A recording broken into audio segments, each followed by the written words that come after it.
కులం తక్కువ అని పెళ్లి చేసుకుంటే మనకి ఎంత పరువు. అప్పటి నుంచి కూడా అనే వ్యక్తులు వాళ్ళు మనకి ఎంత పరువు ఇది, ఇట్లా ఇజ్జత్ తీసినావు మొత్తం అది ఇది చెప్పడం. ఇజ్జత్ ఏముంది, అందరు చేసుకుంటారు. ఇప్పుడు ఏమన్నా ఇదా కులం ఏమన్నా ఇప్పుడు లేదు మమ్మీ అని చెప్పినా కూడా వినలేదు. డాడీకి చెప్పిన డాడీ వినలేదు. వినకపోతే ఇంకా వాళ్ళు ఇంకా నీకేం కావాలి చెప్పు, నీ ఇష్టం, నువ్వు చదువుకుంటావా, నీ ఇష్టం, నీకు ఏది కావాలో చెప్పు, అవన్నీ ఇస్తాం కానీ వదిలే. నేను వదిలేను. కావాలంటే మీరు లేకున్నా ఏం లేదు, నేను బంటి దగ్గరికి వెళ్ళిపోతా, మంచిగా చూసుకుంటున్నాను, నాకు నమ్మకం ఉంది అని చెప్పిన. వచ్చేసిన. ఇంకా నాకు 2 days అయింది, స్టేషన్కి తీసుకొచ్చారు. 2 days తర్వాత స్టేషన్కి తీసుకొచ్చిన తర్వాత ఇంకా నేను అక్కడికి వెళ్ళాక మా పేరెంట్స్ వచ్చిండ్రు, బంటి వచ్చిండు. వచ్చిర్రు. ఇంకా పోలీస్ వాళ్ళు నువ్వు ఎక్కడికి వెళ్తావమ్మా, ఎవరి దగ్గర ఉంటావా అని అడిగిండు. అడిగితే ఇంకా నేను నా బంటితోనే ఉంటా అని చెప్పిన. చెప్తే ఇంకా సరే అని చెప్పి వాళ్ళు బంటితో పంపించిండ్రు. దాని తర్వాత 6 months అయిపోయిందా మేము కలిసి ఉండడం? సూర్యాపేటలోనే ఉన్నాం. వెంటనే మేము సూర్యాపేటలోనే ఉంటామని చెప్పినాం. సూర్యాపేటలోనే ఉన్నాం. ఇంకా 6 months అయిపోయింది. ఇంకా నాకు పెళ్ళైన 2 monthsకో ఎన్ని monthsకో బైరి మహేష్ ఆయన ఊకే ఫోన్ చేస్తుండే ఒక 1 month నుంచి. బంటి ఎత్తలేడు, ఎందుకంటే ఆయనకి గొడవలు ఉన్నాయంట. అంటే గతంలో నుంచి గొడవలు ఉన్నాయని చెప్పి కూడా కొన్ని వార్తలు వింటున్నాం. ఎందుకంటే మీరు క్లోజ్ కాబట్టి, సో మీకు అన్ని షేర్ చేసుకునే వ్యక్తి. ఎందుకంటే 3 years బ్యాక్ కూడా పరిచయం అంటున్నావు కదా. ఎప్పుడైనా మీకు మహేష్ అనే వ్యక్తి బంటికి కాల్ చేస్తూ ఉండేవాడా? లేదు, నేను వచ్చిన తర్వాత నాకు చెప్పిండు ఇదే. ఇంతకుముందు నాకు తెలియదు. మరి ఆయనకి నాకు గొడవ అయింది, అసలు పడదు, మరి ఎందుకు చేస్తుండో తెలియదు అని చెప్పి నాకు చెప్పిండు. లిఫ్ట్ చేయనా ఎట్లా అంటే, వద్దు నీకు పడదు కదా, ఎందుకు లిఫ్ట్ చేయడం, మాట్లాడకు, వదిలేసే అని చెప్పిన. అయితే కంటిన్యూగా ఆయన ఫోన్ చేస్తుండే అట్లనే, ఇంకా రోజు చేయడం. చేస్తుంటే ఒక రోజు ఏంది అని చెప్పి లిఫ్ట్ చేసిండు. అట్లా చిన్నగా మాట్లాడుకోవడం, కన్వర్జేషన్ మొదలైంది వాళ్ళకి. ఇంకా ఆయన మంచిగా మాట్లాడడం, స్వీట్గా మాట్లాడడం మొదలు పెట్టిండు. అన్నయ్య ఈడ అదే ఇది ఉంది అది ఉంది అని చెప్పి రియల్ ఎస్టేట్ చేస్తాడు బంటి. తను కూడా అదే అంట. అయితే ఇంకా ల్యాండ్ ఉందన్న ఈడ మనకు వస్తుంది, సగం సగం తీసుకుందాం అని చెప్పి నమ్మించి ఒక 1 month నుంచి 1 month నుంచి నమ్మించి చిన్నగా ఇట్లా చేసిండ్రు. ఇంకా మొన్ననే ఫోన్ చేసిండు. ఫస్ట్ ఆఫ్టర్నూన్ ఫోన్ చేసిండు మహేష్. బైర్ మహేష్ ఫోన్ చేస్తే అప్పటికి లేచిండు. సరే అన్న, సరే నేను వస్తా, నువ్వు రా అని చెప్పి ఆయన అన్నాడు. నువ్వు రాదా అని అన్నాడు బంటి. అన్నాడు నువ్వే రా అని చెప్పి ఆయన అన్నాడు. సరే అని చెప్పి ఫోన్ కట్ చేసిండ్రు.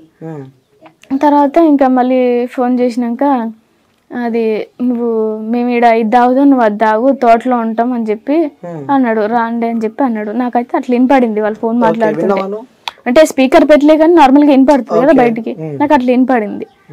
సరే అని చెప్పి ఇంకా నేనేం అనలేదు, ఫ్రెండ్సే కదా అని చెప్పి అనలే. అనకపోతే ఇంకా ఈవినింగ్ అవుతుంది 5, ఇంకా రెడీ అయ్యిండు. ఇక రెడీ అయ్యిండు 5కి. అప్పుడు మళ్ళీ కాల్ చేసిండు. నేను కాల్ మాట్లాడుతున్నా, బంటి ఫోన్ ఒక్కటే ఉంది ఇంట్లో, నాకు ఫోన్ లేదు. అయితే బంటి ఫోన్ నుంచే నా ఫ్రెండ్స్తో మాట్లాడుతున్నా. ఆయన 3 times ఫోన్ చేసిండు. బంటి వచ్చి చేసిండా, మళ్ళీ చేస్తే చెప్పు అని చెప్పి ఇంతకుముందు చెప్పిండు. చెప్తే ఇంకా చేసిండని నేను చెప్పిన. చెప్పగానే వచ్చి నాది హోల్డ్లో పెట్టి నా ఫ్రెండ్ని ఆయనతో మాట్లాడి నాకు ఇచ్చిండు ఫోను. హోల్డ్ నుంచి తీసి నేను ఎమ్మటే మాట్లాడినా. బంటి బయటికి వెళ్తున్నా అని చెప్పలే, నాకేం చెప్పలేడు.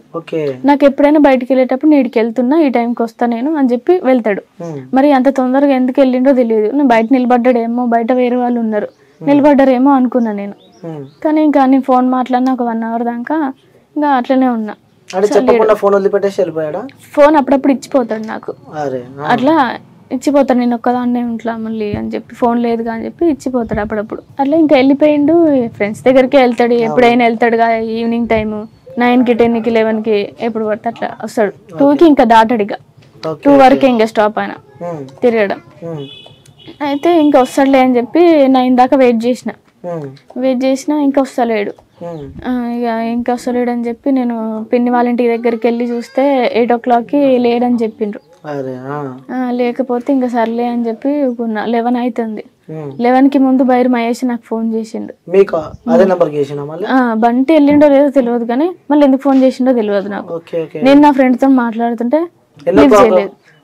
11 o'clock నైట్ 11 10:30 11 అవుతుంది. ఆ టైంలో ఫోన్ చేస్తే నేను లిఫ్ట్ చేయలేదు. నా ఫ్రెండ్ యాక్చువల్లీ బంటి ఫోన్స్ నేను లిఫ్ట్ చేయను, ఇంకా ఎవరెవరో చేస్తూ ఉంటారు అని చెప్పి లిఫ్ట్ చేయను. అయితే ఇంకా లిఫ్ట్ చేయకపోతే ఇంకా వదిలేసిన. మళ్ళీ కాసేపు అయినాక 11కి నేను ఫోన్ చేసిన, 11 అవుతుంది ఇంకా రావట్లేడు అని చెప్పి ఆయనకే ఫోన్ చేసిన. ఈయనతోనే పోయిండు కదా, ఈయనతోనే మాట్లాడి బయటికి వెళ్ళిండు అని. సరే ఫోన్ చేస్తే లిఫ్ట్ చేయలేదు ఆయన. 2 times ఏమో చేసిన, లిఫ్ట్ చేయలేడు. వస్తాడులే మరి ఏమన్నా మాట్లాడుకుంటురేమో అనుకున్నా, కానీ ఇంత ఆలోచించలే నేను. మాట్లాడుకుంటారు అనుకుని ఇంకా కాసేపు వెయిట్ చేసిన. 12 అయింది, 1 అయింది, 2 అయింది, 3 అయ్యేసరికి ఇంకా నాకు భయం అవుతుంది. 2 కల్లా ఎప్పుడైనా వచ్చేస్తాడు, 3 అవుతుంది ఇంకా నాకు భయం వేస్తుంది. ఆ రోజు మొత్తం నేను నిద్రే పోలేదు, లేచే ఉన్నా మొత్తం.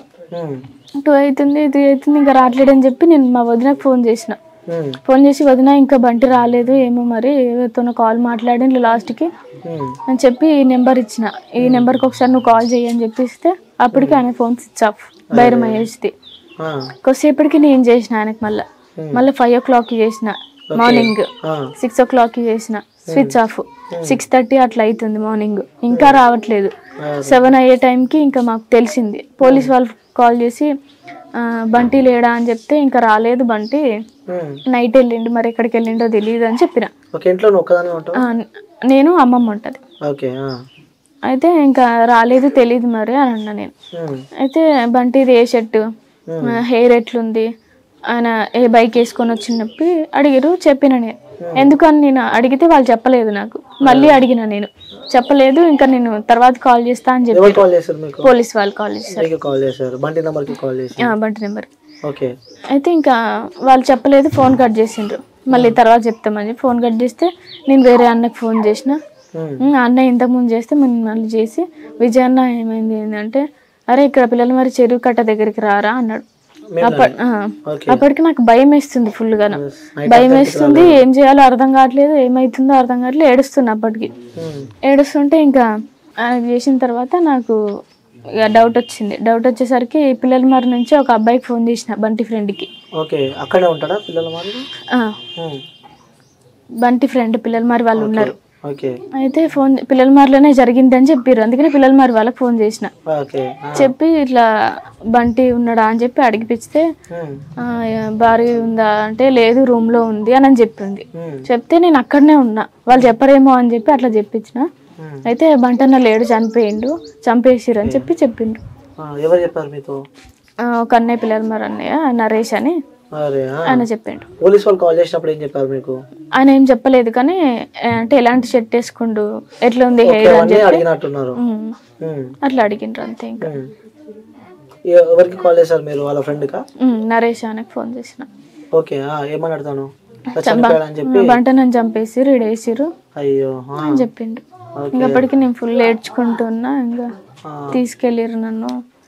నేను అక్కడికి బంటిని వేసిరు, అక్కడికి వెళ్దామని వెళ్తుంటే వాళ్ళు ఇటు రిటర్న్ అవుతారు హాస్పిటల్కి. నేను సగం తీసుకొస్తున్నారు, నాకు తెలియదు. నేను అటు వెళ్తున్నా బంటి ఉన్న దగ్గరికి. మళ్ళీ నేను వాళ్ళు రిటర్న్ వస్తారని నాకు ఫోన్ వస్తే నేను మళ్ళీ రిటర్న్ వచ్చిన హాస్పిటల్కి. రిటర్న్ వచ్చిన 1/2 hourకి వాళ్ళు వచ్చిండ్రు. ఫస్ట్ ఆ మాట విన్నప్పుడు మీ ఫీల్ ఏంటి అమ్మా? నేను నమ్మలేదు, నేను నమ్మలేదు. బంటిని చూసిన దాకా నేను నమ్మను, నా బంటి ఉంటాడు అని చెప్పి నేను ఫిక్స్ అయినా. నా బంటికి అట్లా కాదు అని చెప్పి నేను ఉన్నా. కానీ ఫుల్ గా ఏడుపు వచ్చింది. సో ఆ తర్వాత హాస్పిటల్ కి తీసుకెళ్ళిన తర్వాత కానీ మీరు అడిగారా అసలు ఏం జరిగింది వాస్తవంగా, అక్కడ ఎందుకు బంటి ఇలా అయ్యాడు, సో దీని వెనకాల కారణం ఎవరని చెప్పి అడిగారా మీరు? చెప్పిర్రు వాళ్ళే. నేను ఇంకా ఏడ్చుకుంటానే ఉన్నా, మొత్తం ఏడ్చుకుంటానే ఉన్నా. అక్కడ ఫేస్ చూసి అక్కడ నిలబడి అన్నీ నిలబడి ఏడ్చుకుంటూనే ఉన్నా. మొత్తం ఫేస్ అంతా ఖరాబ్ అయింది. మొత్తం ఇక్కడ రాళ్లతో కొట్టిరు, మొత్తం ఇక్కడ కొట్టిండ్రు, మొత్తం ఏదో బ్లడ్ గారుతుంది, మొత్తం వామిటింగ్ చేసుకున్నట్టు ఇక్కడ మొత్తం ఉన్నది. కాళ్ళు మొత్తం ఇట్లా ఇట్లా చేసిండ్రు, చేతులు మొత్తం ఇట్లా ముడిచేసిండ్రు, ఇట్లా కట్టేసి కొట్టిర్రు అని చెప్పి వచ్చింది టాక్.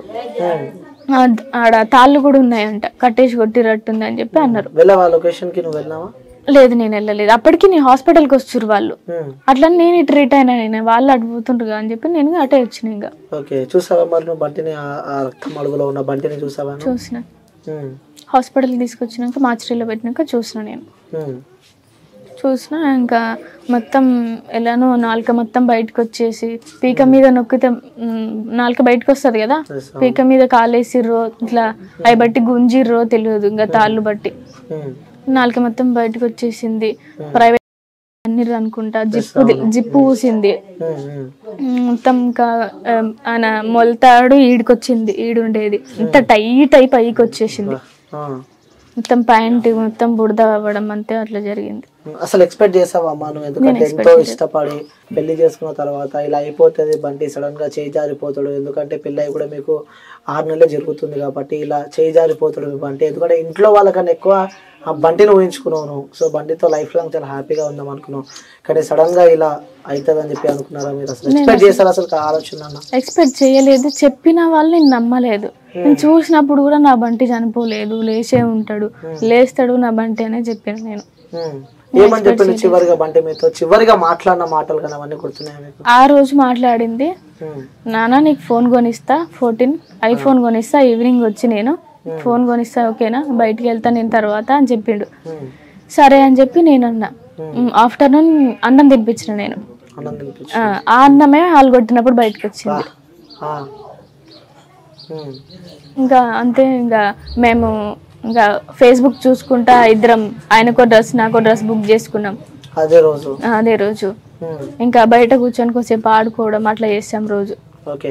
సో అంటే మీకు బంటి కోసం వచ్చే ముందు రోజు మీకు మీ ఇంట్లో వాళ్ళ సంబంధాలు చూసినట్టు, సో 2 సంబంధాలు చూసినట్టు, ఇంకోటి కానిస్టేబుల్ సంబంధం కూడా నువ్వు ఓకే చెప్పినట్టు మరి సమాచారం వస్తుంది. అవును, కానీ నేను వాళ్ళకి ఓకే అని చెప్పి మాత్రం డైరెక్ట్ నేను చెప్పలే, మీ ఇష్టం అని చెప్పిన. ఎందుకంటే నేను బంటికి చెప్పిన ఇట్లా సంబంధాలు వస్తున్నాయి బంటి అంటే, ఏదో ఒకటి మేనేజ్ చేయి, నేను తీసుకెళ్తాను నిన్ను అని చెప్తే ఆ రోజు నేను ఏదో ఒకటి మేనేజ్ చేసిన. ఆయన ఇట్లా నార్మల్ గా మాట్లాడుతుంటే అని నేను అన్నా, బంటి అలానే అనమన్నాడు అని నేను అన్నా. ఎందుకంటే నాకు అంత ప్రెజర్ అవుతుంది ఇంట్లో, ఇంకా నాకు బయటికి వెళ్ళనియరు, నో అన్నా అనుకో నేను ఇంట్లో బయటకి వెళ్ళనియరు అని చెప్పి నేను భయపడ్డా. అట్లా బంటి చెప్పమంటే చెప్పేసిన. ఇంకా నెక్స్ట్ డే నాకు ఎంగేజ్మెంట్ అని సడన్ గా ఫిక్స్ చేసిర్రు. ఇంకా నేను వచ్చేస్తా, నాకు తెలియదు నేను వచ్చేస్తా అని చెప్పి అన్నా. సరే చేసుకుందాం అని చెప్పి పెళ్లి చేసుకున్నాం. ఎక్స్పెక్ట్ చేశారా మీ ఇంట్లో వాళ్ళే ఇట్లా చేస్తే ఇట్లా బంటి విషయం ఇట్లా అవుతుంది అని చెప్పి? నేను అసలు ఎక్స్పెక్ట్ చేయలేదు. నార్మల్ గా అంటారు కోపం మీద అనుకున్నా కానీ చేస్తాడు అనుకోలే ఇట్లా. మన మీ కుటుంబం పైన మీరు ఆరోపణ చేస్తున్నారు, వాళ్ళే చంపుతుంటారు అని చెప్పి కూడా మీ బ్రదర్స్ పైన మీరు చెప్తూ ఉంటారు. కాబట్టి ఇక చిన్నప్పటి నుంచి ఎంతో ప్రేమగా అనురాగంతో మీరు ఒక చెల్లెగా ఉన్నారు కాబట్టి ఎలా ఉండేవాడు మీ అన్న? చిన్నప్పుడు మంచిగా ఉండేటోళ్ళం, కానీ ఈ లవ్ వచ్చిన కాంచి కొంచెం మా మధ్యలో దూరం పెరిగింది.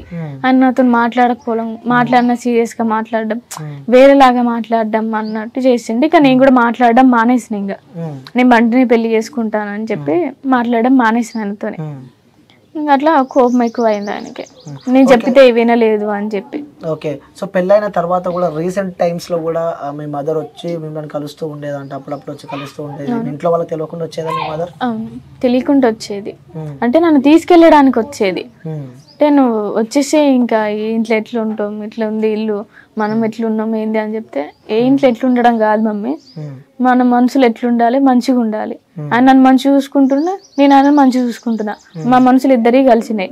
ఏ ప్లేస్ అయినా ఏ ప్లేస్ లో అయినా ఉంటా నేను, అది గుడిసె అయినా నేను ఉంటా అందులో అని చెప్పిన. అట్లా 3-4 టైమ్స్ చెప్పిన. ఇంకా క్రిస్మస్ కి ఒక రోజు ముందు వచ్చింది, వదినతో మాట్లాడదామని రమ్మన్నా.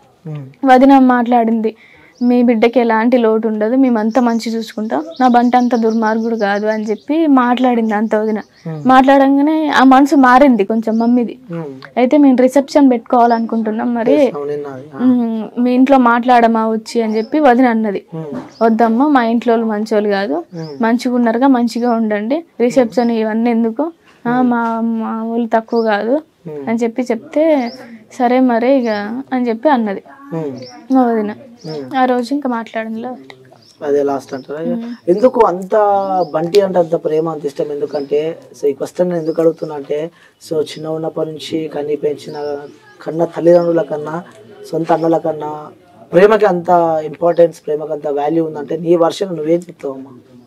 సేమ్ మా ఫ్యామిలీలో ఎట్లా చూసుకుంటారు నన్ను అట్లనే చూసుకుండు, ఇంకా వేరే వాళ్ళు చూసుకుంటారు అని చెప్పి ఇక నేను నమ్మలేను. ఎందుకంటే ఎవరు ఎట్లా వస్తారో తెలియదు కదా, మనకి ఏదో సంబంధం వస్తే మనం ఆయన క్యారెక్టర్ చూడాలంటే టైం పడుతుంది కదా, పెళ్లి చేసుకున్నాకనే చూడాలి ఆయన క్యారెక్టర్. నేను 3 years నుంచి నా క్యారెక్టర్ చూసిన, మంచిగా మాట్లాడతాడు, మంచిగా ఉంటాడు, బయట వాళ్ళు చెప్పిన విధానం మంచిగా ఉంటాడు అన్న, అది ఇదని చెప్పిన చాలా మంది చెప్పారు నాకు.